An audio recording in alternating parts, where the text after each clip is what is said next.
Good morning, quilt people and seekers of the world. How are you? I'm really good. Excited about where we are in the work. Level 2, step 1. Here we go. Right? Because it's starting to get good. It's starting to get really good. And I'm so excited about where we're heading, and we're going to cover a little bit about that today as well. Because why? My flow is coming back. I knew it would. It always does, and I'm excited about that.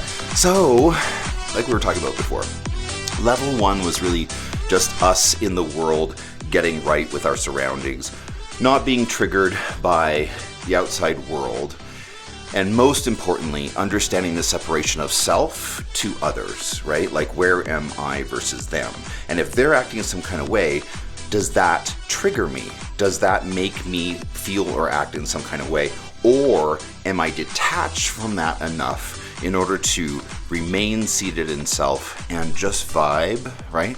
With a vibe that I'm proud of, right? Because that's where we're ultimately going. So, the first step in level 2 is what? Well, if level 2 is getting right with self, right? Level 1 was all the world, all the crazy, everything that's going on out there, and us stepping back and saying, that's not me. So what is me, right? Like, what's the important part of me in that equation? If we know that everything out there in the world isn't me, and all the fight that's going out in the world is also not me, right? And that my fight only lives in one place, up here, in my reaction to things, in the way that I see the world. Am I seated in self?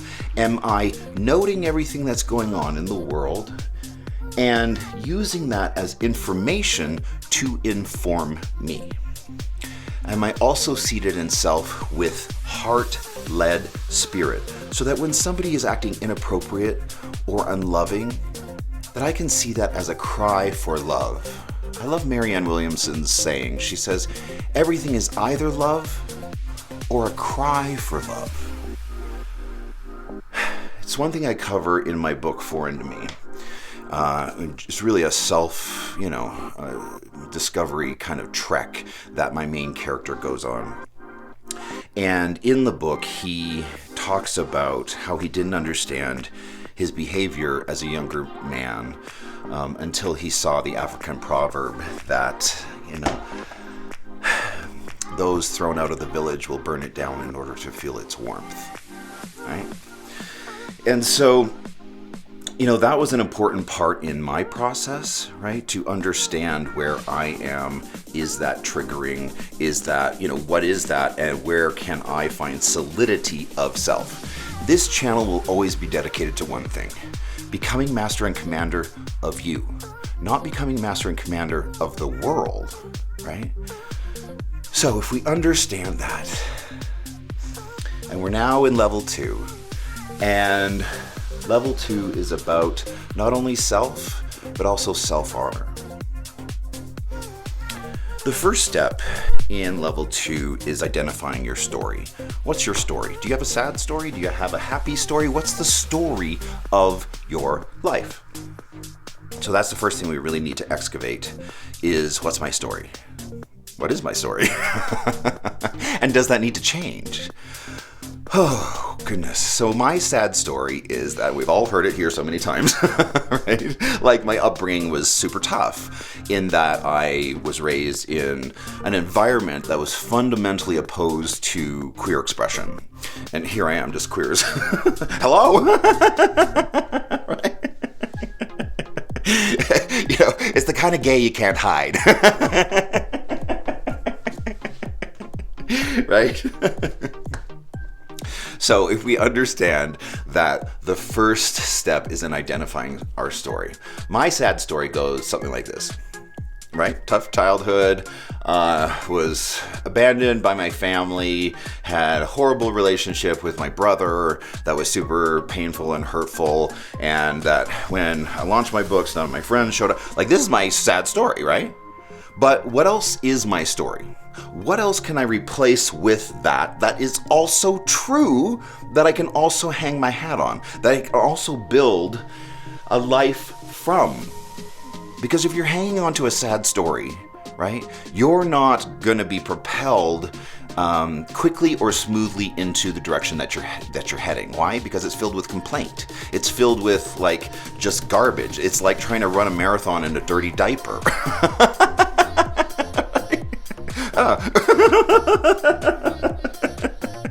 Right? Because all the sad, all the crazy, all the egoic stuff that you tie and like weave into your personal sad story, whatever that looks like, that's optional and you can change it. I had the greatest experience this last week, and it's kind of how I got back into flow. I had a friend who reached out to me, and he's a psychic, and he's got all these crazy abilities. I don't know if you've ever been in the presence of someone who can really read minds, because they're always kind of like a step ahead of you, and they're like pulling things out of your past that they shouldn't know, but then they bring up into conversation. It's the strangest thing. Anyhow, he pulled me aside and he was like, I see where you're going with this. This is all good, but I think that there's something that you're maybe not aware of. And that's when we started talking about my dirty diaper. Right? In that I'm carrying around a lot of garbage wherever I go from place to place because of my association and attachment and egoic attachment to what was, right? And that's so much of the work I've been doing on here is like unburdening myself from the past, right? But I can see now, and I'm so grateful, because I was really hitting a ceiling, right? The flow wasn't there, and I kind of like just hit the spot where I wasn't having forward movement in my work, in my process. So this has really helped me get back into flow and recognize where I need work. So my really sad story can change like that, right? Because I'm in control of that. My sad story needs to be changed to a happy story, to a love-filled story. We tend to hold on to loveless stories where we see lack. And that's not necessarily our fault. Our brains are just hardwired to see the bad before the good. It's a survival technique, right? So that when you're, a couple thousand years ago, we're all trekking through the woods or whatever. If there is something bad that you need to pay attention to, your brain brings that to the forefront. That's the most important thing it'll focus on, is the negative. That's why it's so hard to get out of, right? So, my very sad story can be switched to a very loving story. What's true about my story? Well, and this is the other thing about story, before I get onto that. The other thing about story is none of it's true. None of it.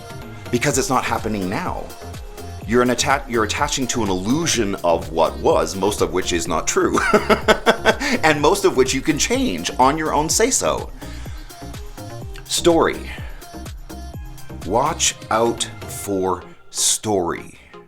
Remove yourself, detach yourself, untether yourself from your story. You are not your story. Your story is insane. Because your story happened in the past. And your story is maybe holding you in place. At least it has been for me. I recognize that now, right? When I still have these last little bits of, complaint, and I just want to get in there and make something kind of, crappy, or respond to somebody in a crappy manner, right? That's all associated to ego and story, based off of what you think you know or what you think you've experienced from the past that you're bringing into the now.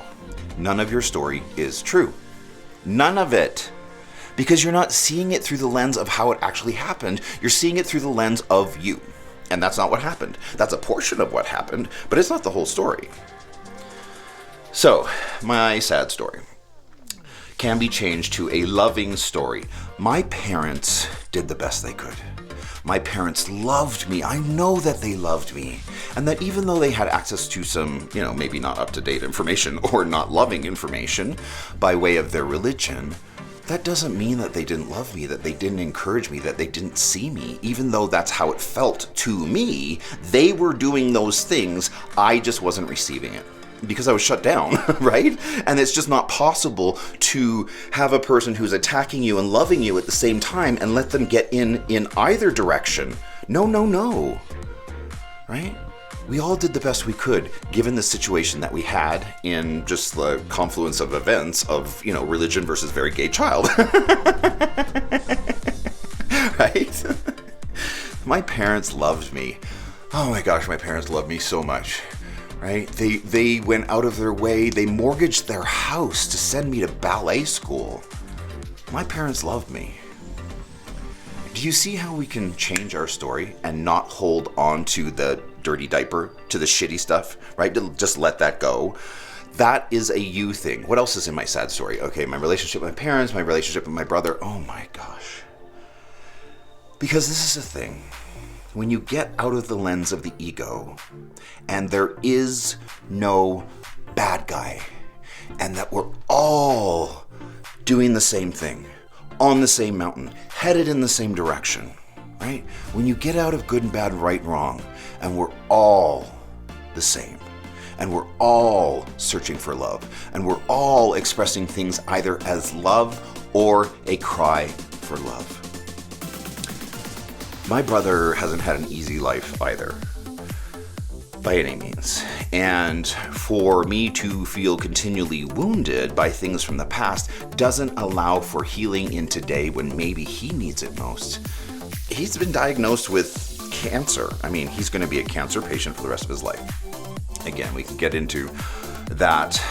But when we adopt the unity of the heart and we don't bring garbage from the past into the now, and we can just see each other as not only doing our best, but being perfect. Perfect. Perfect. They're perfect. I'm perfect.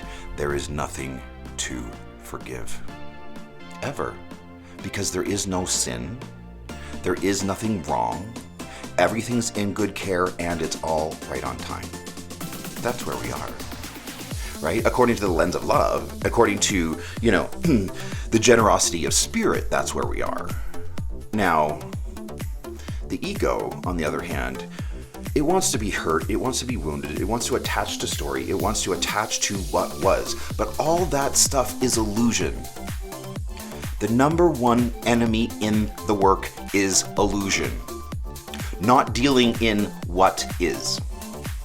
You can't bring what was into what is and expect to live a happy life. All that stuff that's gone on, if you keep dredging that up and bringing it into the now, like we all do, but there's no happiness there.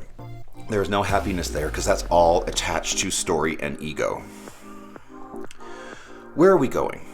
I think it's always mindful to have a shining example of where we're heading. Level 2, oh my gosh, it's so big. Level 2 is on the path towards the energy signature of angels. I know, it's like, okay. This is the episode where they're like, okay, better lock them up. But I can't talk about me and my truth without doing some off-grid work. If you know what that means, cool. If you don't, just hang with it. Right? Because I do a lot of my personal work and a lot of the work from my books and stuff in off-grid places. I have had the opportunity to be in the presence of angels. Whether you believe that or not, I don't care. It has informed me of the energy signature of angels. Whether I was actually with them or not, it doesn't matter. And that's what I love about shamanism. Whether you were actually experiencing it or it was just an experience of your mind, it does not matter because your brain can't tell the difference. That's so much of what core shamanism is using the portal of your imagination to go and learn.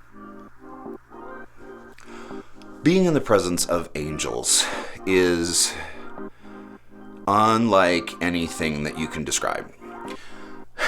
The energy signature of angels is that it's beyond trust. What they offer is absolute celebration of the will of God. It's an extension of the will of God. It's an extension of love that we on earth fail to recognize.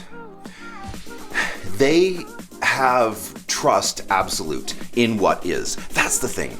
Angels deal only in what is, which is the present moment. They have no association to the past or to the future.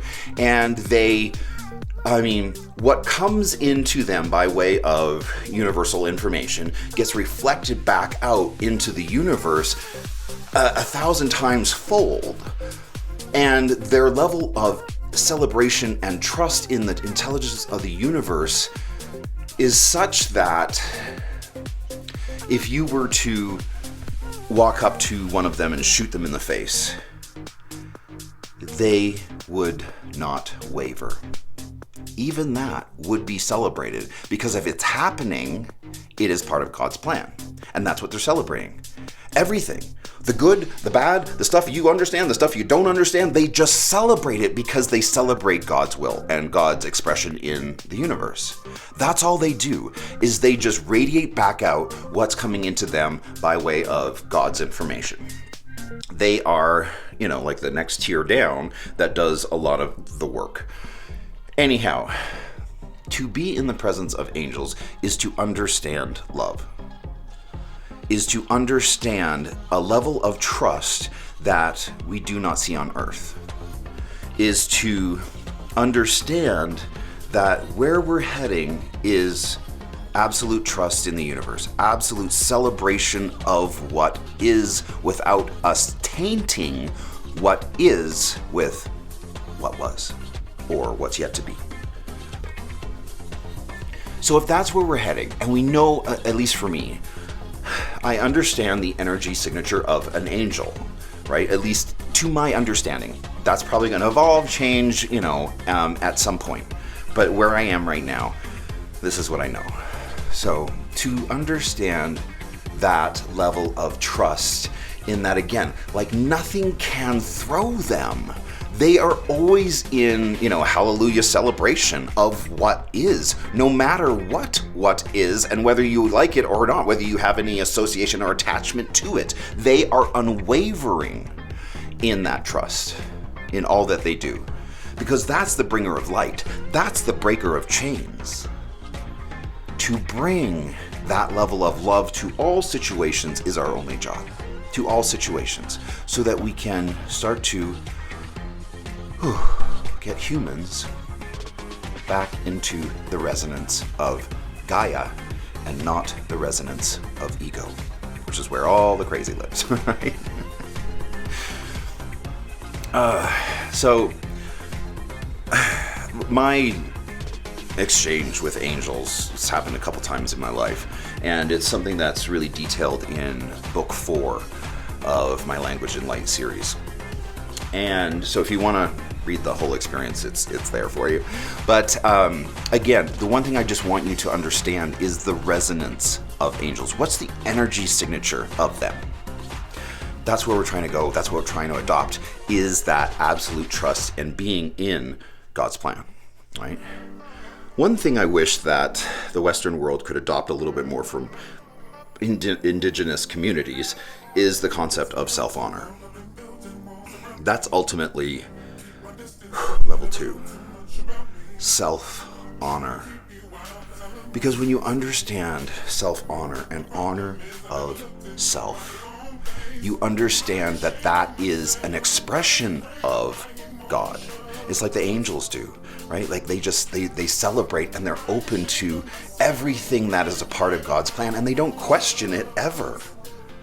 To be in that place, to be seated in self and only be concerned with your container and your vibe, and to protect that above all else.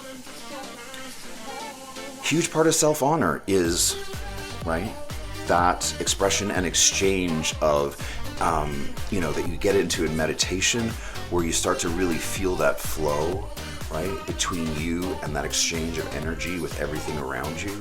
Right? That's when it starts to get so good, because again, when you adopt that space, there is no opportunity in your mind for fear and complaint. To transcend that mental bandwidth to a place where those things aren't even available to you. They are no longer an option, because you only resonate with one thing, which is light, understanding, and love. That's where we are in the work right now. I just wanted to get in here and celebrate a little bit the win of like, oh my gosh, yeah, the flow is back. I'm so excited. So I'm going to start writing again and start, doing all that stuff. But more than anything, I just wanted to get in here and tell you that I'm really clear on where we're headed. To the angels, honey.